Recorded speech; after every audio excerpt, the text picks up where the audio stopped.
everyone. It is another exciting adventure as we go through Chapter 7, The Flow of Food Service. All right, so we've talked quite a bit about thermometers and holding food and proper temperatures and so on and so forth. So we're just going to kind of go over a bit of a review here at the beginning. We need to hold TCS food at the correct temperature. For hot food, again, we got to keep it out of the danger zone, so that's going to be 135 or above.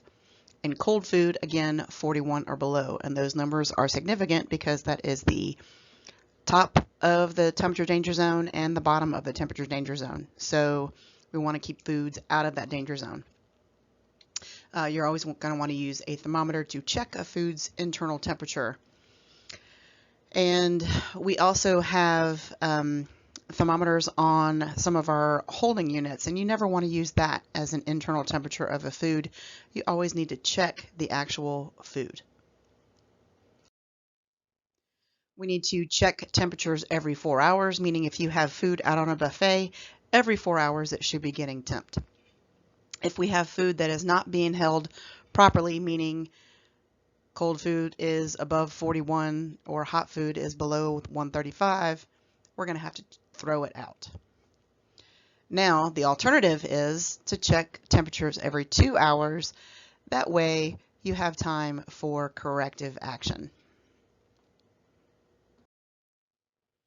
For reheating food, we could never use hot holding equipment to reheat food unless it's built to do so, which most are not. We would reheat food correctly and then move it into the holding unit. And I know a lot of this sounds unfamiliar at this point, but as we go back into the kitchen and we start practicing these things, then you're going to understand it completely. Okay, so food covers and sneeze guards. We need to cover food and install sneeze guards to protect food from contaminants. And you say, what is a sneeze guard? That is a sneeze guard. And it does exactly that. If a customer is at a buffet line and they sneeze, well, the food is going to be protected because it is behind the sneeze guard. We should be creating policies about how long the operation will hold hot food and when it will be thrown out. Those are what we call standard operating procedures. We can also hold food without temperature control. Cold food can be held for 6 hours, which I know sounds like a long time, and it is. If it was held at 41 or below before removing it from refrigeration, it has a label that specifies when it was removed from refrigeration and the time it must be thrown out. It does not exceed 70 degrees during service, and it is either sold, served, or thrown out within 6 hours. So, for example, we have this potato salad that was removed at 3 p.m. It must be thrown out by 9. Now that's going to be sitting out with no temperature control whatsoever, and in Florida, that's just not going to happen. If we take cold food out of the cooler, we have to put it on something in order to help it maintain temperature. Otherwise, we're going to have to throw it out after like an hour or two. Hot food can be held without temperature control for up to 4 hours if it was held at 135 or higher before removing it from temperature control. It has a label specifying when the item must be thrown out, and it is sold, served, or thrown out within 4 hours. So here again, we've got mostaccioli. It was taken out at 4, and it must be discarded by 8. Now again, you're never going to have hot food that stays hot for 4 hours unless you have like a lasagna. But even then, it's going to start to lose some of its temp.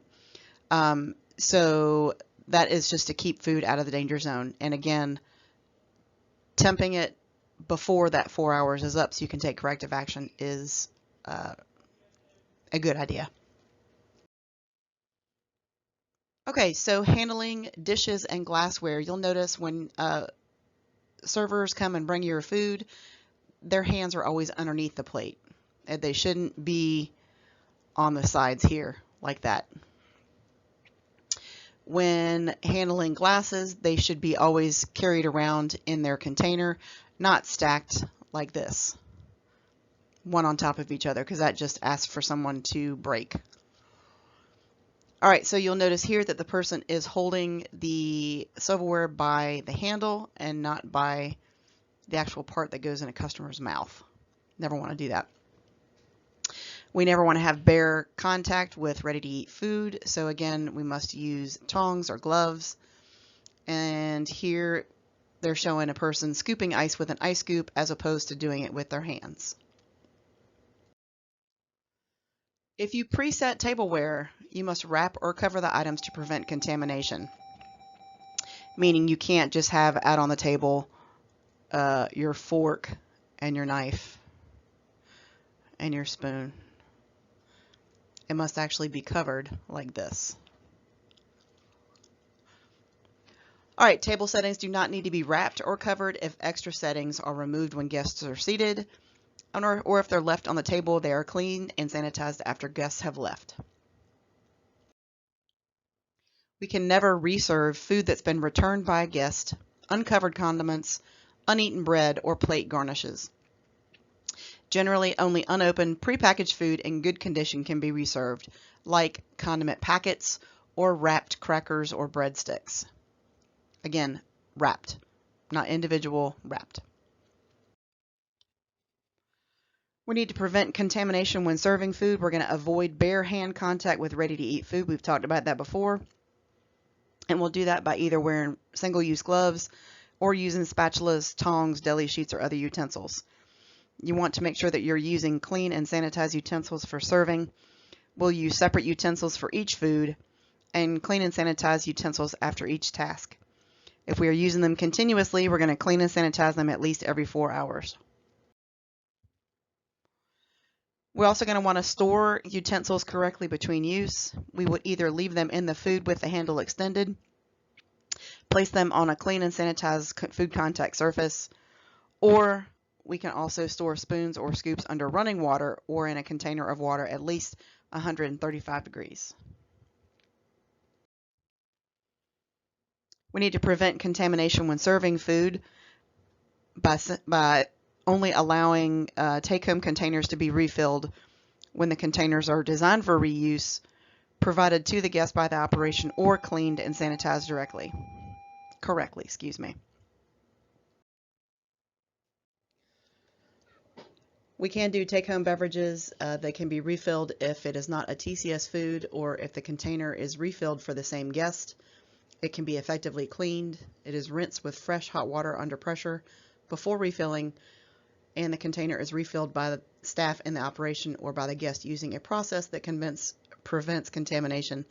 Example of this would be a lot of times if you go to Universal or Disney or whatever, they'll sell you that really overpriced, cheesy sippy cup that you can take home and rewash and reuse if you want to, but nobody does. Oh, except Chef Jen. All right, we also need to use sneeze guards, display cases, or packaging in self-service areas like the places at Publix, like where you can pick out your own nuts, or some places like Whole Foods have like an olive bar and things like that that you can do yourself. They have to use labels to identify the items and keep raw meat, fish, and poultry separate from ready-to-eat food. We cannot let customers refill dirty plates or use dirty utensils at self-service areas, which is why they'll always come and remove your plates when you're at a buffet and things and tell you to go up and grab fresh things when you go up for a second time. We need to stock displays with the correct utensils and never use ice as an ingredient if it was used to keep food or beverages cold, but y'all knew that already because we've talked about it before. In bulk food areas, we need to make sure that the label is in plain view of the guest, including the manufacturer or processor label provided with the food, or we can provide the information using a card, sign, or other labeling method. A label is not needed for bulk unpackaged food such as bakery products if the product makes no claim regarding health or nutrient content, no laws require the item to be labeled, the food is manufactured or prepared on premise, the food is manufactured or prepared at another operation or processing plant owned by the same person. For example, this is why you'll see very minimal labeling on bakery products at Publix because of these things. When transporting food off-site, we have to use insulated food-grade containers designed to keep food from mixing, leaking, and spilling. We need to label food with a use-by date and time, and reheating and service instructions. And of course, clean the inside of delivery vehicles and keep checking internal food temperatures. As you can see here, this label tells what the food is, directions for holding it, what time we need to discard it, and how to chill it. And by the way, these containers right here are stupid expensive to transport food, just as an FYI. All right, so again, always emphasizing personal hygiene, checking internal food temperatures. If food is not being held correctly, you as a company would need to reevaluate the length of the delivery route or the equipment. And of course, storing raw meat, poultry, and seafood separate from ready-to-eat items. When catering, we have to make sure that the service site has correct utilities, such as safe water for cooking, dishwashing, and hand washing, which means obviously that's got to be potable water. Garbage containers stored away from food prep storage and service areas, and that we're using insulated containers to hold the TCS food. We would wrap raw meat and store it on ice, and deliver dairy products in a refrigerated vehicle or on ice. We will serve cold food in containers or ice in chilled containers. Again, you can always do it without temperature control, but it's really not a good option here in Florida. We're going to store RTE food separately from raw food and provide customers with directions for handling leftovers. If we have a temporary unit, like what you would see at the fair, we would construct temporary units to keep out dirt and pests, apply food safety rules to food prep, make sure safe drinking water is available for cleaning, sanitizing, and hand washing, and use disposable single-use gloves.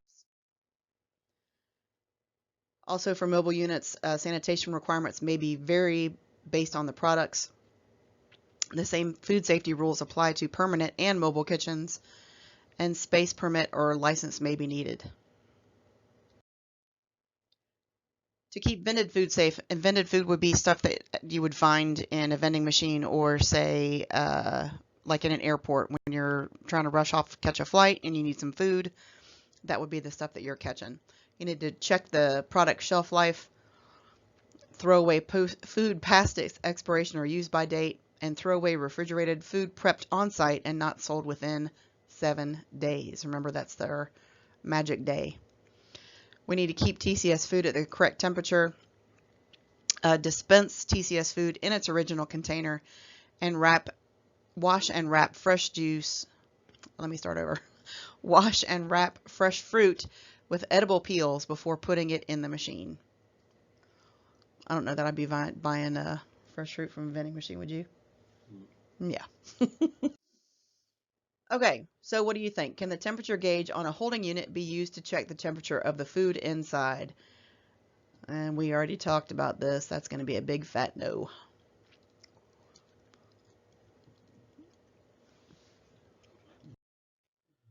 Can you use a hot holding unit to reheat food? Again, that's going to be a big fat no. And it's not doing anything else. Again, we need to be checking food internally. And again, most hot holding units will not take food through the danger zone quickly enough. We would reheat it using conventional cooking equipment and then move it to a holding unit. Are these items being served safely? It looks like everything has its own utensil. And it looks like it's being held in a food safe container, presumably that is refrigerated, so we're going to say yes.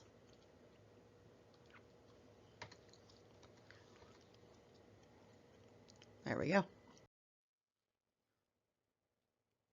Is this food item being handled safely? Well, we have utensils outside of the product, so we're going to say no, because remember it needs to be inside the TCS food.